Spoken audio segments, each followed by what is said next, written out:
Bom dia, boa tarde, boa noite. Sejam todas e todos muito bem-vindos ao canal Cultura Crítica e Psicanálise para mais um dia de leitura do sonho e não do sono, apesar do friozinho. Sexta-feira, todo mundo está querendo dormir, mas hoje é sonho. Vamos lá. Ahn, meu Deus do céu. E eu pus para gravar e nem pus para acertar onde é que tá.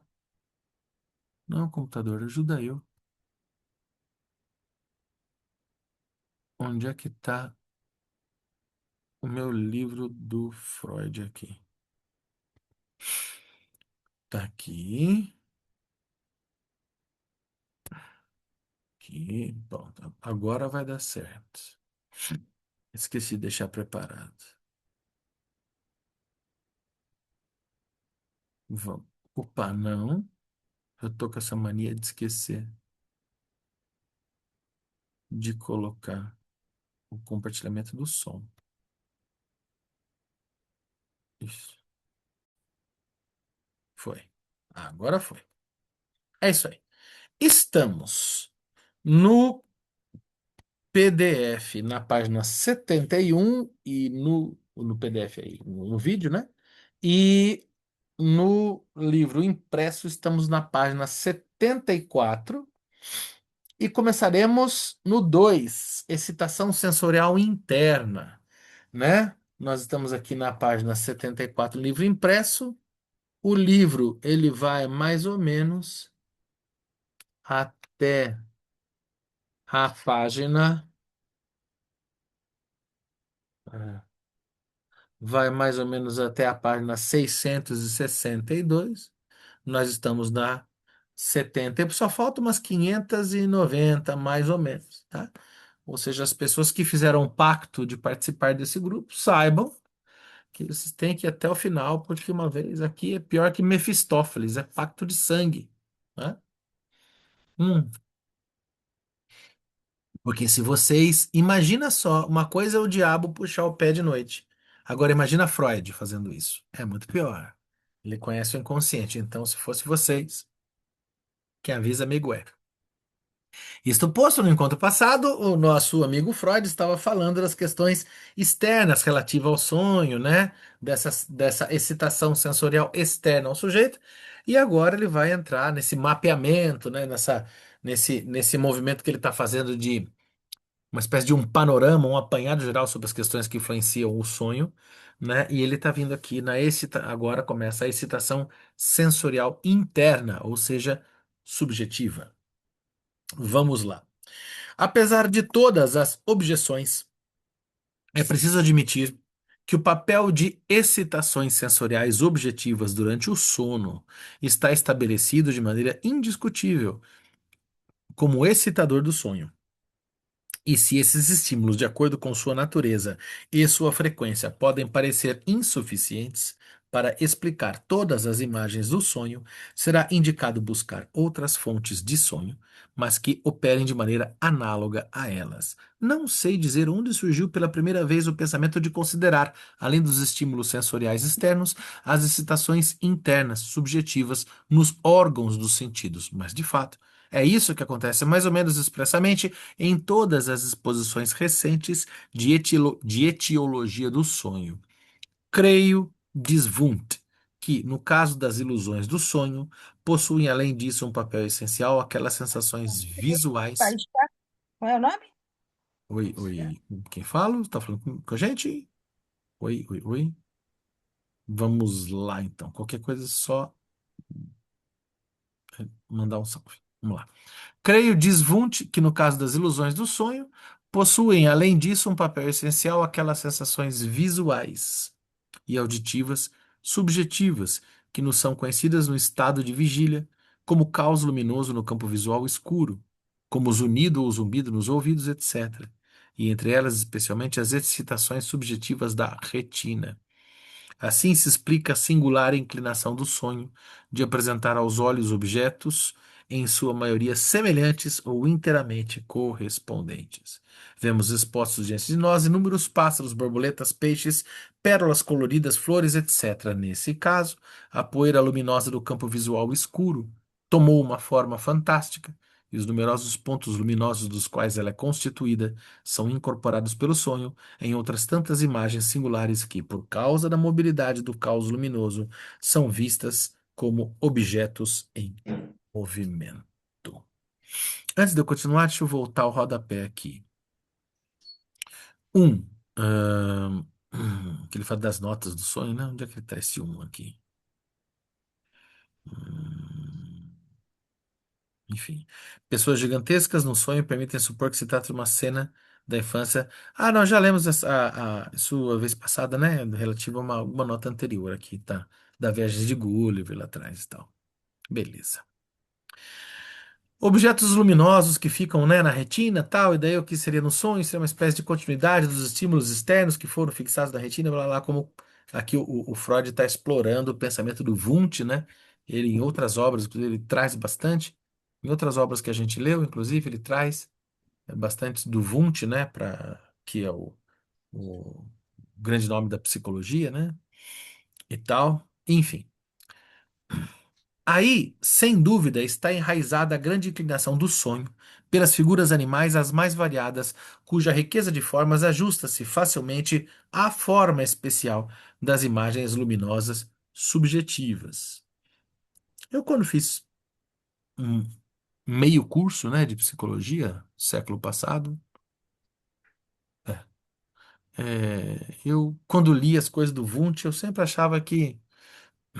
achava que o Wundt era tido como algo tão genial e me lembro de colegas que desdenhavam do Freud, já tinha essa competição, né, de devotos do Wundt versus devotos do Freud, né, e eu achava os textos do Wundt tão bobos às vezes, e achava dos Freud tão superior, né. Ainda acho, às vezes, ler as coisas do Wundt que o Freud traz estão pouco interessantes, mas enfim. Acho que o Wundt tem uma vontade de materialidade que às vezes força a barra, né? Se o, se o Freud tem uma vontade de literatura forçar a barra, de uma certa maneira, uma vontade filosofante, o Wundt tem uma vontade objetiva, né? Imagina resumir as nossas imagens dos sonhos, aquilo que foi impresso na retina e deixou marcas, e por isso está um pouco. Mas enfim, né? Os debates da época deles lá. As Fábio, excitações. Fa- Oi! oi, oi. Ô, Benja, É, belezinha? Massa. E aí? tudo, mano, tô por aqui. Beleza. Fábio, é interessante o Wundt, né? Eu tenho algum conhecimento, mas pouco também. Mas ele conseguia colocar em ordem, parece que ele foi o primeiro que conseguiu colocar em ordem as funções do eu, né? Não é isso? Então, por exemplo, a percepção, assim, ele foi ligando isso à psicologia, à consciência, vamos dizer, a psicomotricidade, não sei se ele chegou a mexer com isso, mas eram questões assim muito do campo consciente, né? Uhum, E o Freud pegou isso e falou: olha, isso é muito interessante, mas ele não responde à angústia, ele não uhum. responde, ele não dá uma etiologia do sofrimento. Então ele acabou levando para um outro lado que não existia, É, sim. entendeu? Não, Aí ele, concordo demais, é. ele entrou com a metapsicologia. Então, o Freud achava muito incipiente para estudar a origem da ansiedade, a origem do nosso sofrimento humano, entendeu?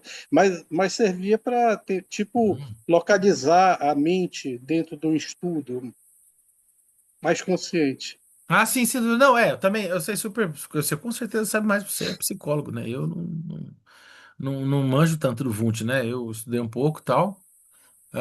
No curso de graduação, acho que eu estudei mais Wundt que Freud, porque eu comecei a estudar Wundt e tal, não sei o quê, outros autores. Quando eu fui quando começou a minha psicanálise a sério na psicologia, eu já tinha decidido não continuar no curso. E daí a minha leitura de psicanálise continuou, mas aí eu.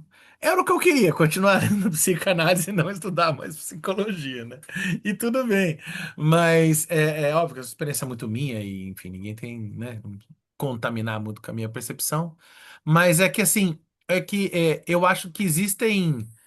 tanto Wundt quanto Freud são pioneiros, né, desse rolê todo do estudo da mente, né? E é óbvio que os dois, como estão tateando e começando, lançam suas hipóteses, às vezes essas hipóteses ficam frágeis, mesmo o Freud, né? Você vê que eles estão lá tateando, desbravando, né, tudo aquilo. Mas eu achava estranho que eu via muitos colegas, né? Que, e pelo menos nos primeiros anos da faculdade que eu fiz lá, USP de Ribeirão, era muito psicobiológica. Então eu via uma devoção das pessoas ao Wundt. Eu falava, vocês falam que o Freud força a barra. Eu vejo tanto Wundt forçando a barra também, né? É que eu falava, não, mas aí é o do Freud. Eu falava, não, o Freud é uma forçação de barra, mas é bonito. Na época que eu tinha, sei lá, meus 19 anos, eu pensava assim. Hoje eu continuo pensando assim, mas eu não acho que é só beleza, eu acho que tem uma preferência epistemológica outra mesmo, né? Mas na época eu falava, nossa, eu acho que todo mundo está tentando ter uma hipótese por aquilo que não, que na verdade não sabe mesmo. Mas, mas a, mas a leitura do Freud eu achava mais encantadora porque era humanista, porque trazia uma poética, trazia filosofia, trazia literatura, enquanto do Wundt ele ficava numa materialidade bastante racionalista, né, e empirista, tão concreta, que eu falava, tá, mas né? Pelo menos o Freud indo para a cultura falava, tá, a gente continua não sabendo, a gente, esse é o papel do analista, inclusive, não saber, né? A gente vai lá pro paciente para não saber. É o não saber profissional. Mas eu falava, mas ó, mas o Freud é um douto, né? Então, poxa, que legal. Então, é o não saber que tem muito mais material, né? Eu me lembro, toda vez que o Freud cita o Wundt, eu fico com essa. Mas o curioso é que me dá o efeito rebote. Eu fico com vontade de voltar a ler o Wundt para falar, bom. De quando eu estudei, passou-se uns 25 anos, né? E se eu Sim, lesse Wundt agora? sim. Eu pensando hoje, assim, eu penso que o Wundt foi importante no estudo da mente, né? Uhum. O Freud, ele adentrou, ele começou a estudar o sujeito do inconsciente, né? Então, pô, que é riquíssimo, é a psique, né? Bem dizer, aquela ânima, aquela questão da pulsão que se separa do orgânico, né? Então, o Wundt, ele ficou muito ainda nessa parte, né? Sim, e sei lá, né? Como também quando a gente vai para Jung também, né? Que também é interessantíssimo. Claro que nem é meu rolê, mas, pô, é legal, né? Essa possibilidade de ir buscar na cultura, nos fenômenos da cultura, essas questões dessa objetividade, né? Da psique, né? Mas legal. É isso aí.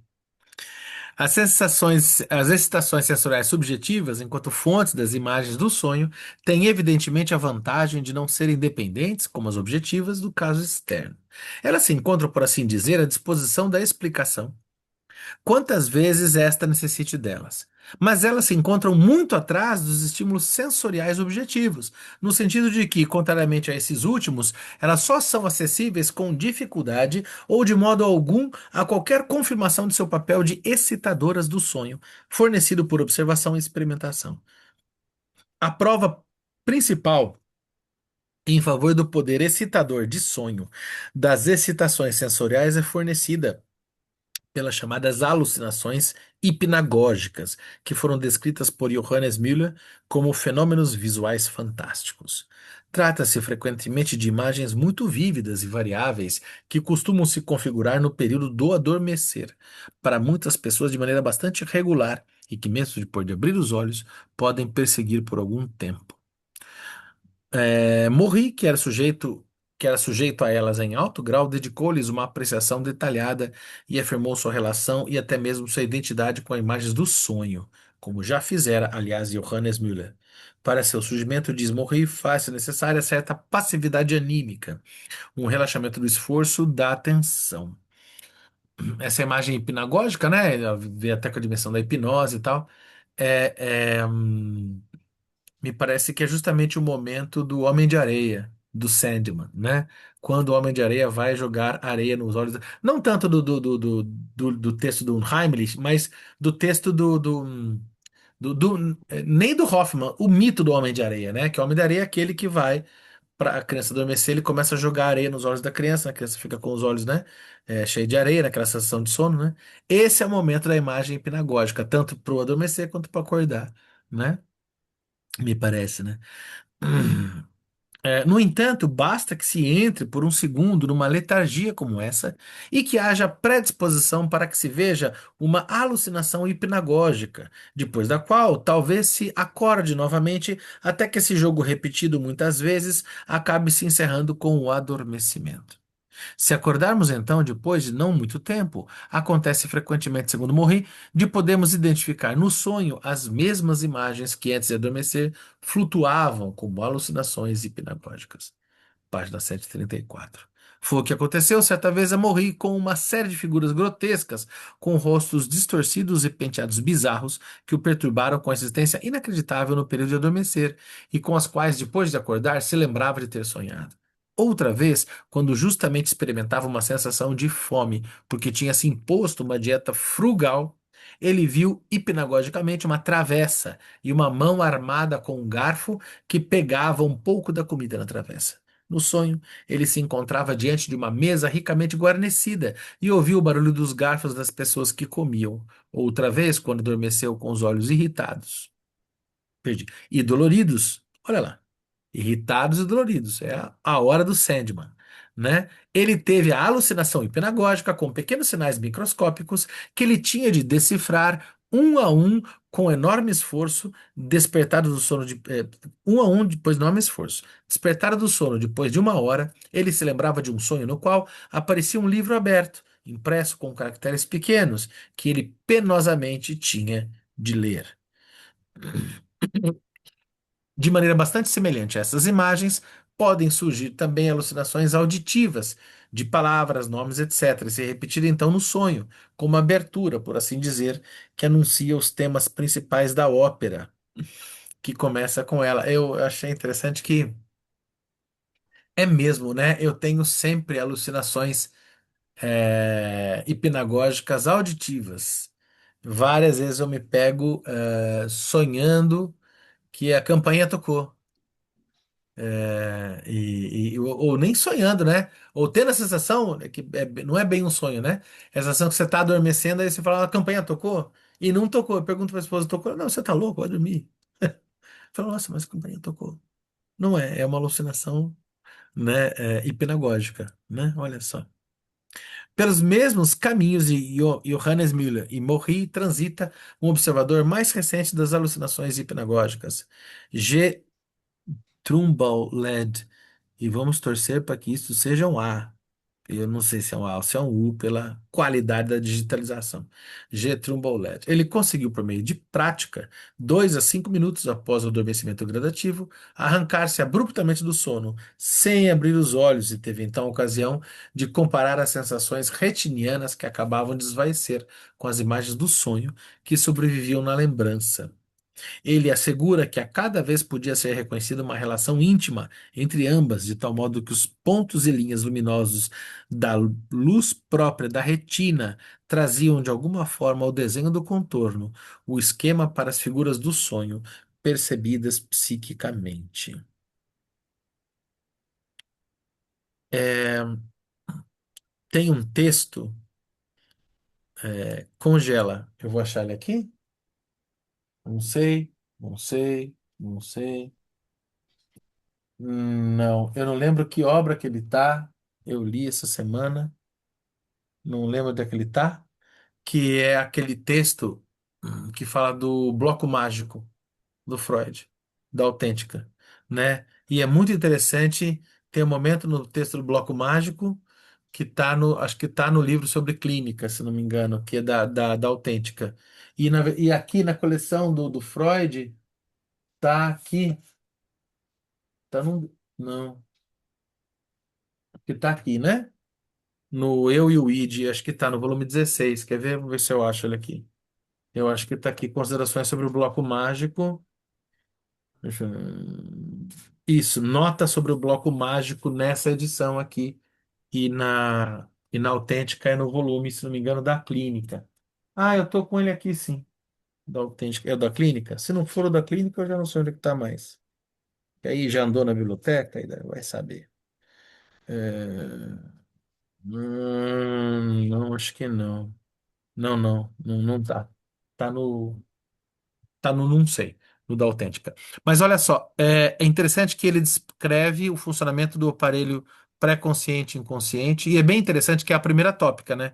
E aqui a gente está na primeira tópica, porque a segunda começa com o além do princípio do prazer, né? Então, assim, essa dimensão aqui da relação entre o externo e o interno, e essa formação do consciente para o inconsciente, ele compara com esse brinquedo, que é uma espécie de lousinha, que você tem umas folhas, né, que você decalca e você apaga essa lousinha, né? E ele fala que o nosso sistema pré-consciente e consciente indo para o inconsciente funciona nesse jogo, né? Um plástico protetor com um papel e embaixo um material mais mole onde fica sulcado e você brinca de escrever e apagar, né?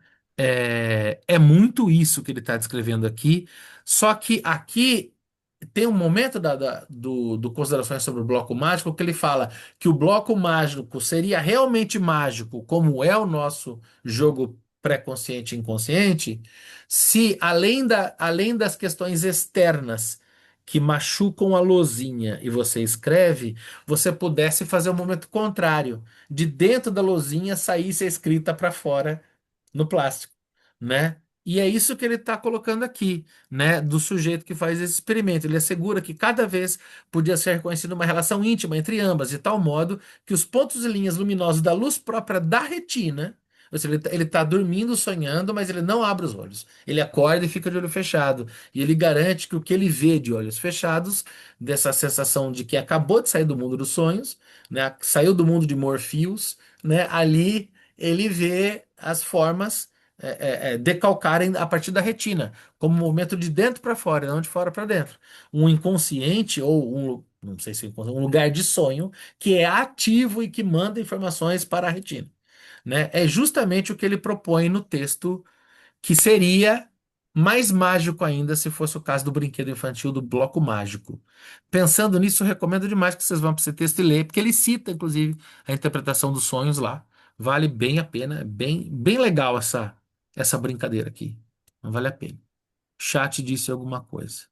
Grace, boa tarde, pessoal. Edival, me lembrou tanto o conceito de hábitos do Bourdieu. Olha só, não tinha pensado nisso, cara. Olha só. Que, se não me engano, o conceito de hábitos, o Bourdieu, ele pega do Irving Panofsky, não é?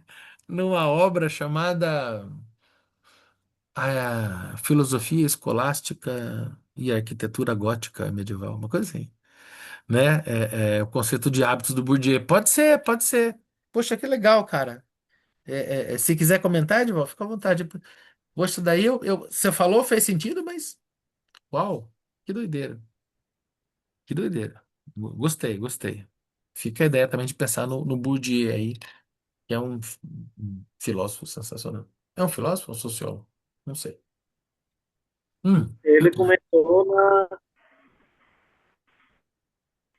na filosofia e foi para antropologia e terminou na sociologia. olha lá, Mas eu estava muito pensando nessa dimensão, tanto no Bourdieu como é, na teoria da estruturação, que eles estão brincando com essa dimensão, né, da ação e estrutura, né, tentando superar essas dicotomias aí, né, até que ponto a sociedade influencia no indivíduo ou até que ponto o indivíduo influencia na sociedade, né. E aí a teoria da ação, né, está justamente tentando superar isso. E o conceito de Bourdieu, eu acho que tenta, né, dialoga com isso. Você falando dessa dimensão aí desse cubo mágico da lousa, só me lembrou bastante disso. nossa, eu não tinha mesmo, bom, e que ótimo, não tinha mesmo pensado nessa relação. Mas, nossa, acho que abre um portal para todo um rolê mesmo na questão da sociologia, né? De fazer uma ruptura entre a cisão, né? Sociedade de indivíduo, indivíduo e sociedade, e pensar nessa relação como se fosse a relação do dentro-fora, né? E de como pode ser um processo circular, né? E não superando uma relação de binomia, né? Poxa, valeu demais, viu? Eu não tinha pensado, acho que puxa para um outro rolê, assim, né? Gigante. Vamos lá. Lá, lá, lá, tará, do espelho, lá da luzinha, né? Que eu comparei aqui. Aí ele fala. é, por exemplo, há um sonho em que via nitidamente diante de si linhas impressas que ele lia e estudava, correspondia ao ordenamento dos pontos luminosos na retina, as linhas paralelas. Deixa eu ler com calma. Por exemplo, há um sonho em que via nitidamente diante de si as linhas impressas que ele lia e estudava correspondia a um ordenamento dos pontos luminosos na retina em linhas paralelas, né? Projeção, né? Da dentro da retina para o mundo, né? Para dizê-lo em suas palavras, a página claramente impressa que ele leu no sonho diluiu-se em um objeto que, para sua percepção de vigília, parecia um pedaço de folha impressa real, vista através de um pequeno buraco em um pedaço de papel, de uma distância grande demais para se discernir qualquer coisa. LED pensa, sem aliás subestimar a parte central do fenômeno, que dificilmente ocorre em nós um sonho visual que não se apoia no material dos estados de excitação interna da retina.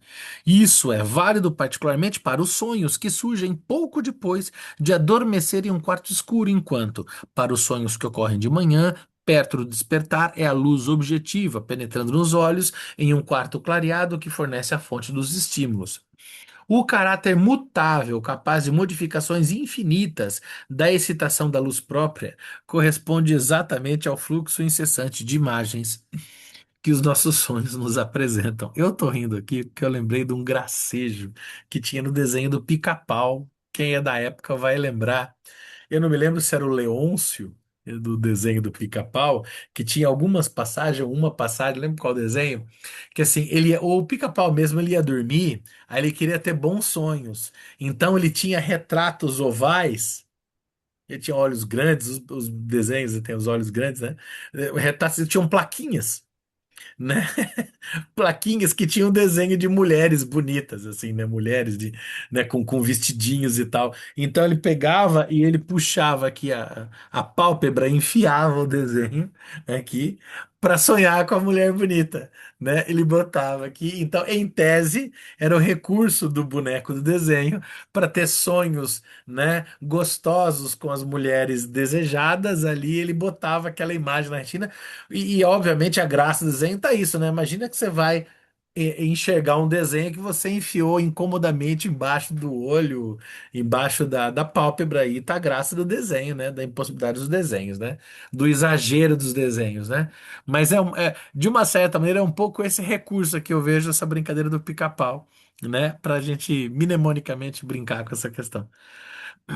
O caráter mutável, capaz de modificações infinitas da excitação da luz própria, corresponde exatamente ao fluxo incessante de imagens que nossos sonhos nos apresentam. Se atribuirmos importância às observações de LED, não podemos subestimar a fecundidade dessa fonte subjetiva de estímulos para o sonho. Pois, como sabemos, imagens visuais constituem o principal componente dos nossos sonhos. A contribuição de outros campos sensoriais, com exceção do auditivo, é menor e inconstante. Estímulo corporal interno orgânico. Se estamos no caminho de procurar as fontes do sonho, não no exterior, mas no interior do organismo, então precisamos nos lembrar de que quase todos os nossos órgãos internos, que no estado de saúde dificilmente nos dão notícia de sua existência, tornam-se para nós, em estados de estimulação, como chamamos, ou em doenças, uma fonte de sensação, em sua maioria penosas, que deve ser equiparada aos excitadores externos dos estímulos dolorosos e sensitivos que chegam de fora. Experiências muito antigas levaram B. Strumpel, por exemplo, a declarar, na página 107, no sono a alma chega a uma consciência sensitiva muito mais profunda e mais vasta de sua corporeidade do que na vigília, e é obrigada a receber e a deixar agir sobre ela certas impressões de estímulo que provém de partes e de alterações de seu corpo, das quais ela nada sabia no estado de vigília. Aristóteles já declara ser perfeitamente possível que, no sonho, seja chamada a nossa atenção para estados de doença que principiam, dos quais ainda nada percebemos no estado de vigília, pelo fato da ampliação que o sonho confere às impressões acima página 50 e 51. E os autores médicos, cujo ponto de vista estava certamente muito distante de uma crença em um dom profético do sonho, têm admitido esse significado do sonho, ao menos no que concerne ao anúncio de doenças. CFM Simon, página 31, e muitos autores mais velhos. Além dessa avaliação diagnóstica dos sonhos, por exemplo, em Hipócrates, é preciso levar em conta a sua importância terapêutica na antiguidade. Parece que em época mais recente também não faltam exemplos comprovados dessas atividades diagnósticas do sonho. É assim, por exemplo, que Tissier relata a partir de Arrigues, vou chutar aqui Artigues, mas não sei. Essai sur la valeur sémiologique de rêve, ensaio sobre o valor semiológico dos sonhos. A história de uma mulher de 43 anos que, durante alguns anos, aparentemente em plena saúde, foi assombrada por sonhos de angústia e que, no exame médico, apresentou então início de uma afecção cardíaca, a qual ela sucumbiu imediatamente. Perturbações pronunciadas nos órgãos internos agem, evidentemente, para toda uma série de pessoas com excitadores do sonho. Em geral, aponta-se a frequência dos sonhos de angústia em doentes do coração e dos pulmões. E, de fato, essa relação com a vida onírica foi tão evidenciada por muitos autores que posso me contentar aqui com a mera referência à literatura. Radstock, Spita, Maury, M. Simon, Tissier. Tissier chega a pensar que os órgãos doentes imprimem no conteúdo do sonho um cunho característico. Os sonhos dos doentes do coração costumam ser muito curtos e terminam com um despertar assustado. Quase sempre a situação da morte em circunstâncias atrozes tem um papel no seu conteúdo. Os doentes do pulmão sonham com sufocação, aglomeração, fuga e são, em número impressionante, submetidos ao conhecido pesadelo de Borner. Aliás, pode provocar experimentalmente deitando-se sobre o próprio rosto e obstruindo as vias respiratórias. No caso de perturbações digestivas, o sonho contém representações da esfera da fruição e do asco. Por último, a influência de excitação sexual sobre os conteúdos dos sonhos é suficientemente acessível na experiência de qualquer pessoa e contribui com sua mais forte sustentação para toda a doutrina da excitação do sono, do sonho por estímulo orgânico. Quando analisamos a literatura sobre o sonho, é também inteiramente inequívoco que alguns autores foram levados a se ocupar com problemas. Então, peraí, do sonho, por influência de seus próprios estados de doença sobre o conteúdo de seus sonhos. Voltar aqui na nota. Entre os gregos havia oráculos de sonho que costumavam ser visitados por doentes em busca de recuperação. O doente ia até o templo de Apolo ou de Esculápio e lá era submetido a diversas cerimônias, banhado, massageado, fumigado. Fumigado é quando se asperge fumaça, né? Fumigado. E colocado assim em um estado de exaltação. Deitavam-no no templo sobre a pele de um carneiro sacrificado. Ele adormecia e sonhava com remédios que lhe eram mostrados em forma natural ou em símbolos e com imagens que os sacerdotes interpretavam em seguida. Sobre o sonho de cura dos gregos, ver Lehmann, tal, tal, tal, tal, tal, e uma galera que ele cita aqui. O crescimento do número de fontes de sonho a partir desses fatos estabelecidos acima de qualquer dúvida não é, aliás, tão importante quanto gostaríamos de pensar. O sonho é de fato um fenômeno que ocorre em pessoas saudáveis, talvez em todas, talvez todas as noites, e que evidentemente não conta o adoecimento orgânico entre suas condições indispensáveis. Mas para nós não se trata de saber de onde provém certos sonhos especiais, mas qual pode ser a fonte de estímulos para sonhos habituais de seres humanos normais. No entanto, precisamos agora apenas dar mais um passo para nos deparar com uma fonte de sonho que decorre com maior abundância do que qualquer uma das anteriores e que, na verdade, promete não se esgotar em nenhum caso.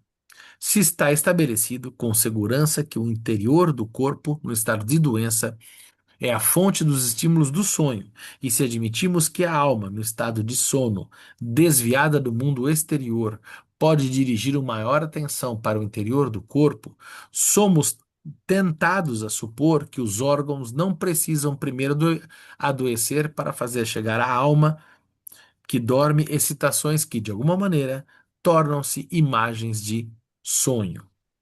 Aquilo que no estado de vigília percebemos vagamente como sensação geral e apenas a partir de sua qualidade e para o que, de acordo com a opinião dos médicos, todos os sistemas orgânicos trazem sua contribuição, é o que durante a noite, ao adquirir uma influência mais intensa e agindo segundo cada um de seus componentes, forneceria a fonte mais poderosa e ao mesmo tempo a mais comum para o despertar das representações do sonho.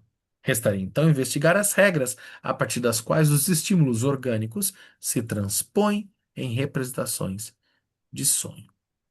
Abordamos aqui aquela teoria da origem do sonho, que se tornou a preferida de todos os autores médicos, a obscuridade, na qual a essência do nosso ser, o Moa Splanknik, o eu esplâncnico,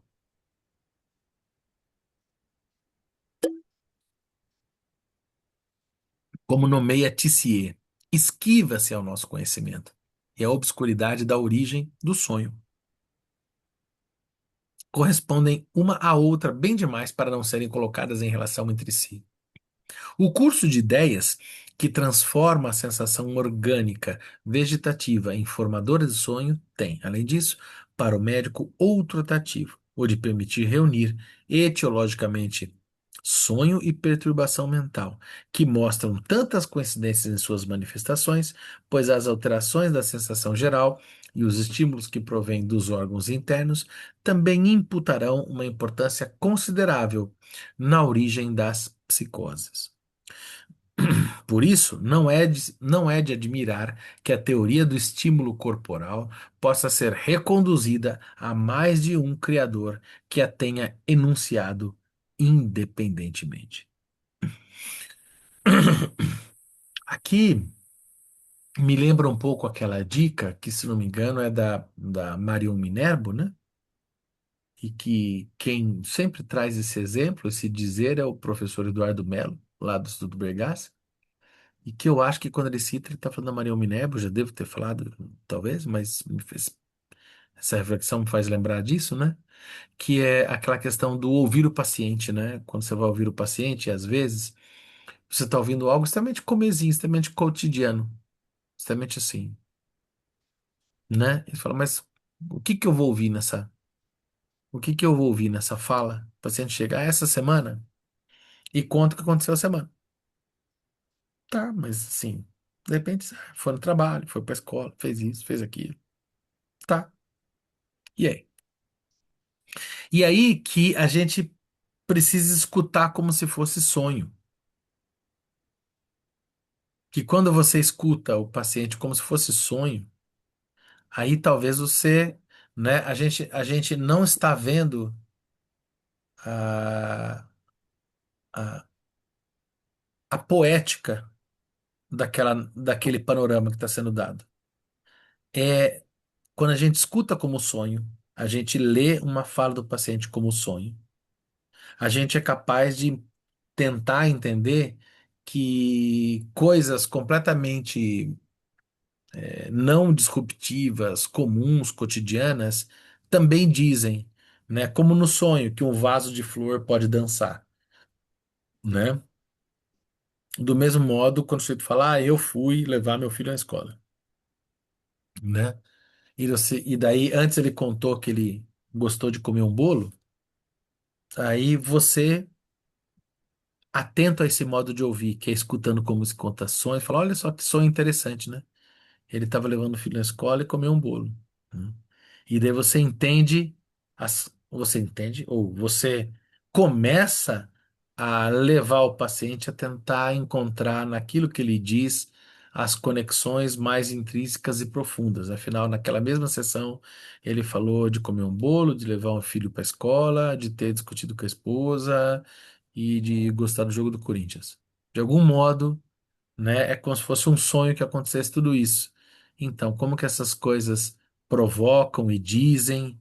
Porque afinal, essa seleção que o paciente faz, o modo com o qual o paciente seleciona o que dizer em sessão, de certa feita, funciona como um material onírico, né? Eu acho que não é isso exatamente que o Freud está dizendo aqui, né? Ele está dizendo do funcionamento do sonho, tal, das questões, mas como isso pode ser interessante para embasar esse modo de ouvir, né? Que, se não me engano, é uma das ideias da Marion Minerva.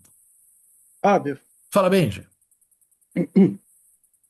muito interessante. E uma outra coisa também que eu percebi aqui, que eu não tinha percebido aqui ainda, isso que ele explica aqui na página 79, é que no estado de vigília a gente tem pouca sensação dos órgãos, né? Uhum, Mas a partir do momento que a gente começa a dormir, essa sensação dos órgãos ela é muito mais perceptível através do inconsciente, né? No sentido de que é o inconsciente que controla os nossos órgãos, né? Coração, intestino, a gente não tem controle consciente, né?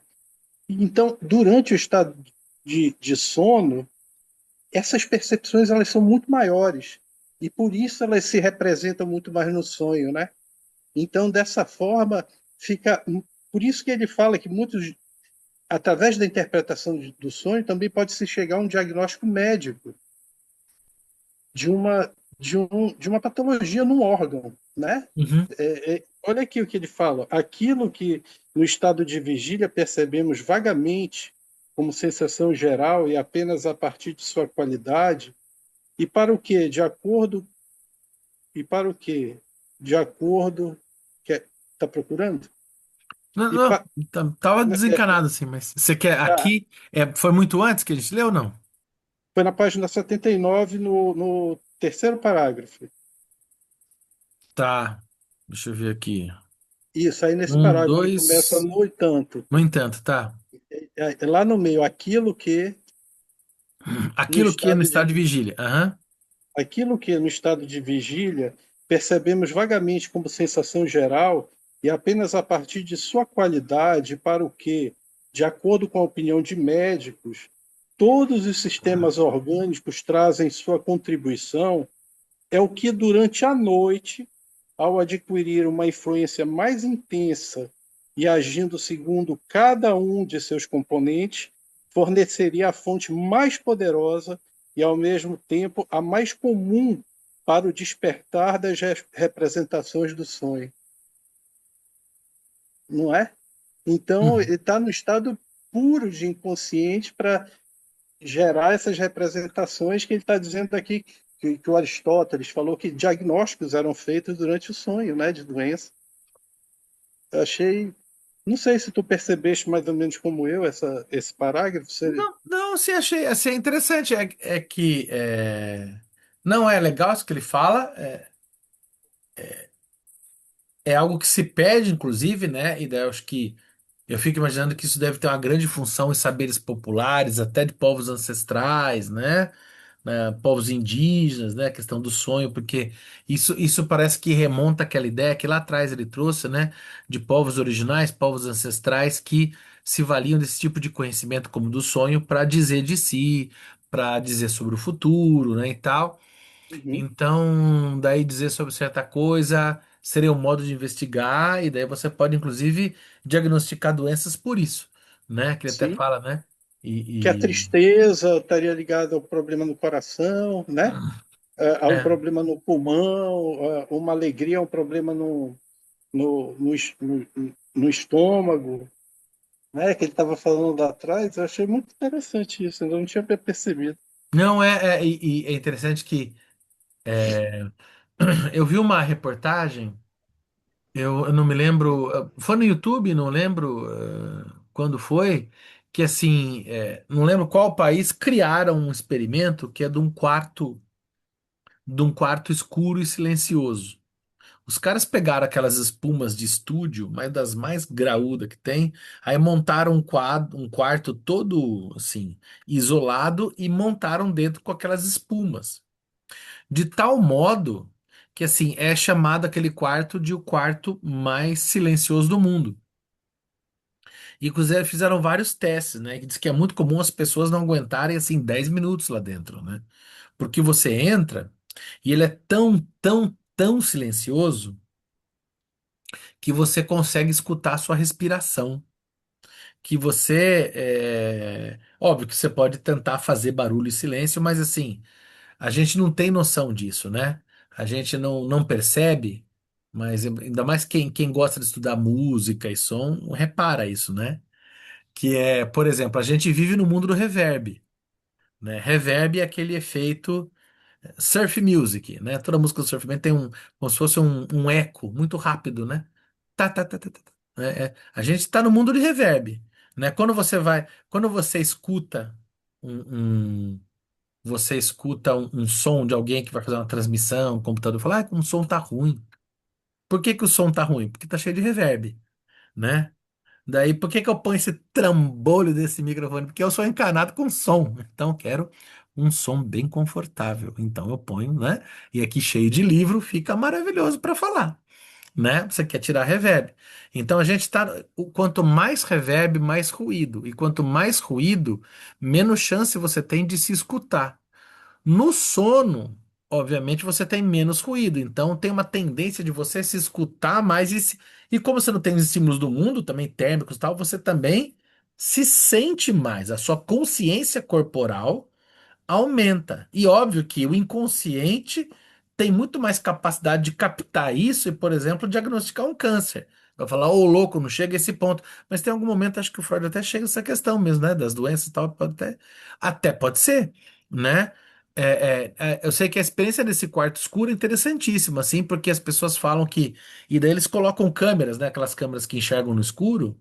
E assim, interessante, como parece que o recorde nessa sala foi quase 1 hora. Que teve um caboclo que conseguiu ficar dentro desse quarto quase 1 hora, porque assim é insuportável. Você escuta a sua respiração, você escuta barulhos da sua articulação, você escuta todos os barulhos do seu estômago, o movimento das vísceras, né? E que diz que chega a ser insuportável e que as pessoas né, ficam desesperadas de ter uma câmera que filma, né? Porque realmente, assim, a gente não se dá conta de que o nosso corpo produz movimento, emoção, sensação. O corpo é vivo, né? E o grande momento da gente interagir com o nosso corpo, na maior possibilidade da experiência corporal, é durante o sono. Então, assim, não dá para desprezar essa relação mesmo, né? Do inconsciente, né? Com o nosso próprio corpo, né? Deixa eu ver, Renata. Só de falar já fico desesperada. Não, e é legal, eu não sei se vocês já tiveram a experiência, quando tiverem essa experiência, vá. É muito legal. Quando você vai, por exemplo, óbvio que nesse esse quarto eu nunca fui, não conheço, mas quando você vai num estúdio de gravação profissional, é muito legal, porque você não sabe, você não repara o quanto você tem de reverb no mundo, de retorno de som. Quando você vai num lugar preparado acusticamente, você bate uma palma, aquelas paredes de espuma, a palma some. Você acha que nunca bateu, no geral as pessoas nunca tiveram a experiência de bater palma num lugar que não tem reverb, né? Você, pô, aquilo é seco. Um som seco que fala, nossa, caramba. Por isso que você pode botar uma guitarra, uma baixa, uma bateria, uma flauta transversal e um órgão Hammond numa salinha daquele tamanho e dá pra tocar. Por quê? Porque o som sai e some. Ele sai e some. Porque se ele ficasse lá dentro, tudo microfonava e não funcionava mais, né? Então, é um pouco essa experiência. No dia a dia, a gente mata o som de fora nos impede de ouvir. De noite, o nosso som interno vem à tona. E o nosso inconsciente, que está ligado e aceso, vai captar tudo. Ele vai produzir coerência com isso que ele capta e vai, como sendo inconsciente, vai produzir muita selvageria com tudo isso, né? E daí a gente que lute, né? Não é verdade? É muito legal, veja. Acho que essa é o tamanho da potência que a gente está lidando mesmo, né? Com o mundo interno que é gigantesco, né? Para uma série de autores, foi decisivo o modo de pensar desenvolvido pelo filósofo Schopenhauer em 1851. O Schopenhauer nisso é o cara. A imagem do mundo nasce em nós pelo fato de nosso intelecto refundir as impressões recebidas de fora em formas de tempo, de espaço e de causalidade. Vamos resumir isso com o nome da grande obra do Schopenhauer? O mundo como vontade e representação. O mundo só existe como representado, né? E isso é uma questão física, inclusive, né? Uma questão física, né? Tu pensou junto com o Edival, ele escreveu isso É, aí. representação, não, total. Eu acho que eu já contei aqui, em algum momento eu já contei a história que é, uma vez tinha uma brincadeira das antigas, você lembra dos alunos, eram meus alunos na época, que vieram falar, professor, que cor você vê nesse vestido? Eu falei, depende da luz, né? Já sabia da brincadeira, né? E alguns veem amarelo, outros veem azul, porque tem um jogo de luz e tal. Quer dizer, eu falei, gente, mas por que que vocês estão brigando pela cor do vestido? Vocês nunca viram um vestido na vida de vocês, né? Na sala, sei lá, estava com microfone, 100 alunos, aluno entrando em loucura. Eu falei, não, gente, vocês nunca viram um vestido. Aliás, vocês nunca viram um vestido, vocês nunca viram um colega que está do lado, vocês nunca viram um professor. Não sei por que que vocês estão assustados com a suposta cor das coisas. Aí eles, professor, você está muito louco, imagina, ele nunca viu. Não, vocês nunca viram. Vocês nunca viram nada. Vocês não têm aparelhos perceptivos para ver coisa alguma. Vocês só têm aparelhos perceptivos, o olho, para enxergar reflexão de luz. Então vocês não enxergam as coisas, vocês só enxergam as luzes que refletem nas coisas. E por isso, variando-se a luz, a cor das coisas varia. Certo? Então você não pode dizer que algo é branco ou azul, depende da luz. E quem trabalha com ótica, quem trabalha com fotografia, quem trabalha com design sabe muito bem disso. Entendeu? Depende do filtro de luz que você está trabalhando, você tem um outro jogo de composição de cores. E daí o conflito é todo outro. Né? Por causa disso, você vai numa caverna, você não enxerga mais ninguém. Você só enxerga porque alguém acende uma lanterna. O mundo só existe enquanto representado. Você não enxerga as coisas. Você enxerga a luz sobre as coisas, né? E é física, mas é Schopenhauer também, né? Os estímulos do interior do organismo, provenientes do sistema nervoso simpático, exercem durante o dia, no máximo, uma influência inconsciente sobre o nosso estado de ânimo.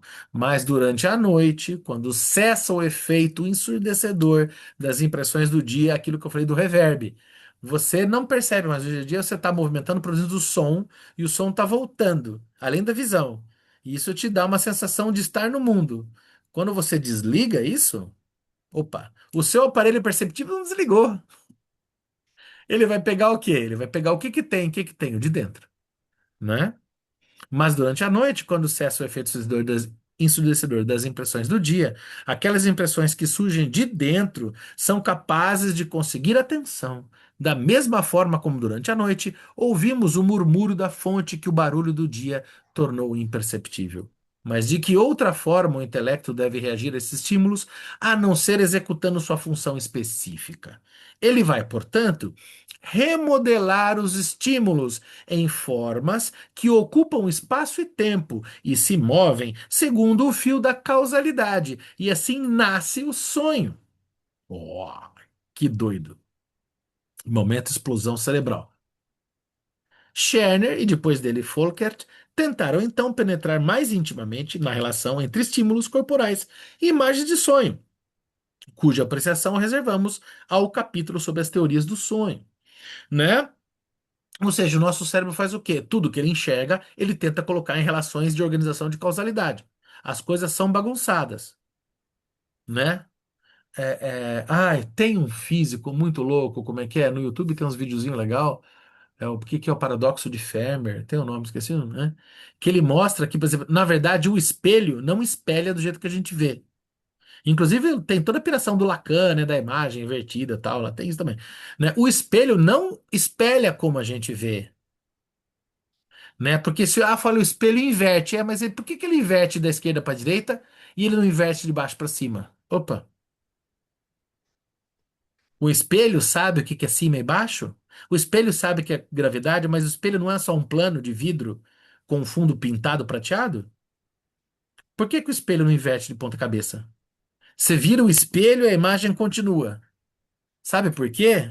Porque não é o espelho que espelha daquele jeito, é o seu cérebro que organiza daquele jeito aquilo que o espelho espelha.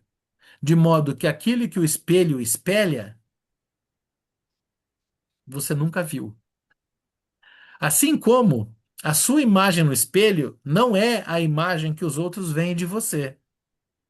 A imagem que os outros veem de você, você nunca viu. Aí você vai falar, pronto.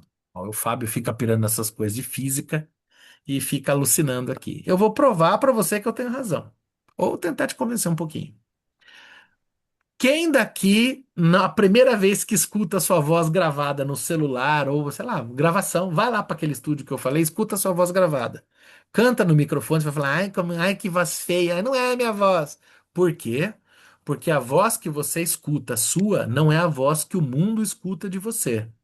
A voz que você escuta vem da sua laringe, né, das suas cordas vocais, suas pregas vocais e do seu pulmão, do seu ar. Só que o problema é que a danada da sua voz, ela vem por dentro e tem aqui, né, as cavidades e ela faz uma caixa de ressonância na sua cabeça.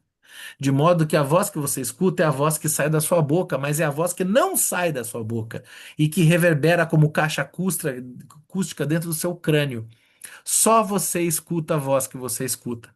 Para piorar, essa voz que sai da sua boca e que você não escuta, porque tem um mix, tem uma mixagem feita pela sua caixa craniana, ainda por cima ela passa por um aparelho. E esse aparelho lê de um modo, de uma outra equalização, a sua voz e apresenta para você.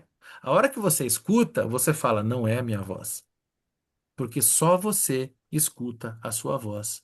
Você está completamente sozinho no mundo e você nunca se viu como você é e você nunca ouviu como os outros te ouvem.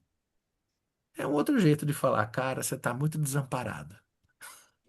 A gente fala disso depois. Vamos ver as notas aqui, Renata. Para esse papo ficar melhor, só faltava a taça de vinho. A Gisele, a minha voz é horrível. Não gosto de mandar áudio no WhatsApp. É todo mundo, cara. Olha lá, todo mundo falando. É isso. A gente não sabe como é a nossa voz. Aí a gente precisa. Quem aqui um dia for cantar profissionalmente ou divertidamente, né, saiba, você tem que acostumar a ouvir a sua voz e entender, decodificar a sua voz em aparelhos, até que você acostume, até que você aprenda, até que você lide a ouvir a sua voz, que não é a voz que você escuta. Aí você começa a entender sobre o que você tá brincando com o som, né? Loucura, né? Muito massa. Schopenhauer tinha razão e os físicos também.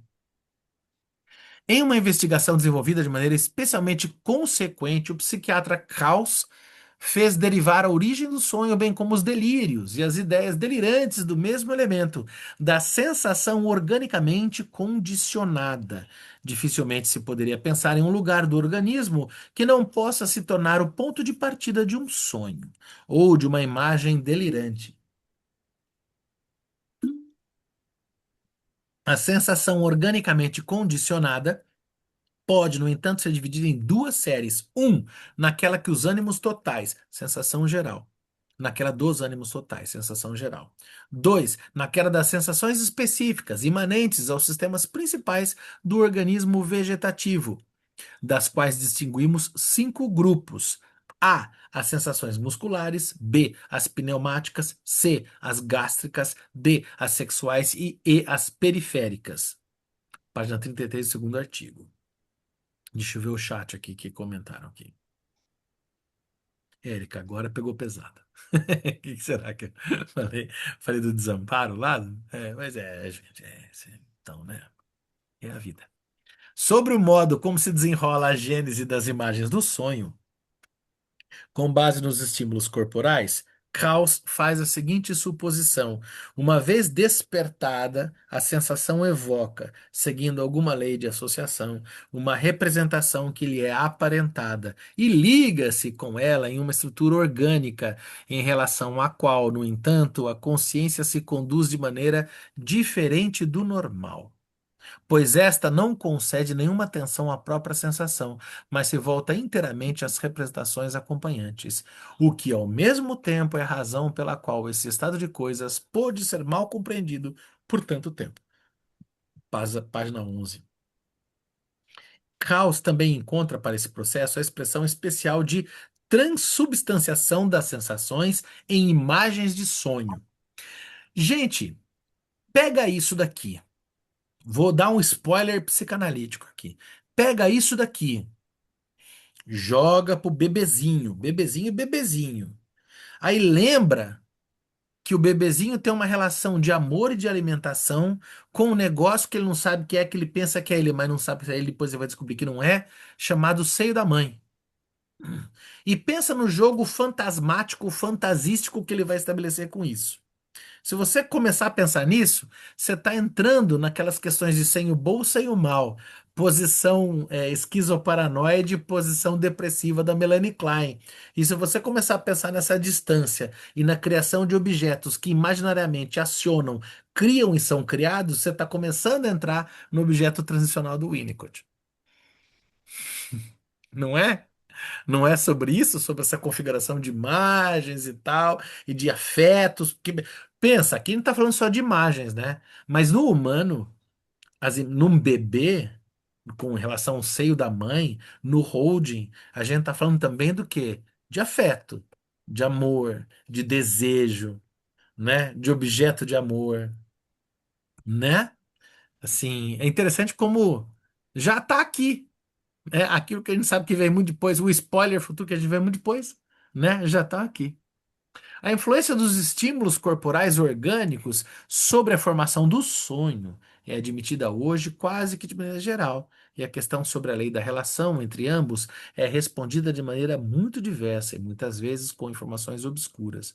Surge então, no terreno da teoria do estímulo corporal, a tarefa especial da interpretação do sonho, que é reconduzir o conteúdo de um sonho aos estímulos orgânicos que o causam e, se não reconhecemos as regras de interpretação descobertas por Scherner, estaremos diante do fato embaraçoso de que a fonte orgânica de estímulos não se revela por meio de outra coisa a não ser justamente através do conteúdo do sonho. Mas a interpretação de diversas formas de sonho, que caracterizamos como típicas, pois retornam em muitas pessoas como um conteúdo inteiramente semelhante, tomou uma forma bastante coincidente. Trata-se dos sonhos bem conhecidos de queda de uma altura, de queda de um dente, de voar e de constrangimento por estar nu ou mal vestido. Esse último sonho deve simplesmente vir da percepção tida durante o sono quando tiramos o cobertor e ficamos deitados descobertos. O sonho de queda de dente é reconduzido a um estímulo dentário, mas sem que seja necessário aludir a um estado de excitação dos dentes por doença. O sonho de voar, segundo Strumpel, é a imagem adequada utilizada pela alma para interpretar o quantum de estímulo proveniente da elevação e do abaixamento dos lóbulos pulmonares, quando ao mesmo tempo a sensação cutânea do tórax já se reduziu à ausência de consciência. Através dessa última circunstância é obtida a sensação ligada à forma de representação de flutuar. A queda da altura teria coincidência, imagina, coincidência com o momento em que intervém a perda de consciência da sensação de pressão cutânea, quando o braço cai ou o joelho flexionado é esticado repentinamente, provocando nova sensação de pressão cutânea. A gente sabe hoje, né, com estudos posteriores, que muito dessa sensação de queda, de abismo, muito comum, a gente tem sempre, né, e tal, né? Tá muito ligado a um tipo de passagem no estado do sono, né? Quando você passa do estado REM, né? Que é o Rapid Eyes Movement, né? O rápido movimento dos olhos, que é o momento do sonho, né? Que você, fechando as pálpebras, você vê que os olhos estão mexendo rapidamente, né? Quando você tem a passagem pelo REM, ali que você tem essa sensação da queda e que quantas pessoas sonham que ele solavanca, às vezes até acordam, então. Fala, Benji. Fábio, eu não sei se quando tu era novo, quando tu eras novo, ou alguém do grupo, quando a gente é moleque, assim, que sonha que está caindo, aí conversa com a mãe, com o tio, por que que eu sonhei aquilo? Aí ele fala, é porque tu está crescendo. Já aconteceu? Não quero me falar. Nunca aconteceu contigo isso. Aqui a gente fala muito isso. Quando a gente está sonhando, quando a gente é menino que está sonhando que está caindo um abismo, é porque a mãe, as pessoas próximas dizem, não, isso é um sonho que a gente tem quando a gente está crescendo. quando a gente está ficando grande, crescendo de tamanho, no estirão da adolescência. Olha Aí tem só. muito esse sonho de estar caindo no abismo, porque eu não sei se é verdade isso, mas aqui tem muito essa história, tá? No estirão É. da adolescência, sempre a gente sonha que está caindo, né? É muito Alice no País das Maravilhas, né? Que cai na toca do coelho e daí cresce, diminui e tal, né? Tem toda uma dimensão, né? Tanto do adolescente quanto da psicodelia do sonho, né? É legal, legal. Eu nunca tinha ouvido essa justificativa, mas gostei. Ó, a Renata colocou aí que também com ela, a avó Olha dela lá. dizia isso. É. Olha lá. Olha lá, é isso aí. A sabedoria, né? É o jeito que os adultos têm de dar respostas que não funcionam, mas que aplacam muito bem a curiosidade das crianças, né? E é ótimo, né? Já imaginou se a gente tentar explicar para a criança essa doideira toda do Freud? É muito mais fácil falar, não, bem, é porque você está crescendo. E daí o jovem fica feliz, né? Fala, eu vou ser grande quando eu crescer. E tá tudo bem. E tá certo, né? A cultura popular fazendo a sua função, né? De aplacar a curiosidade do jovem, né? Vou terminar essa página aqui.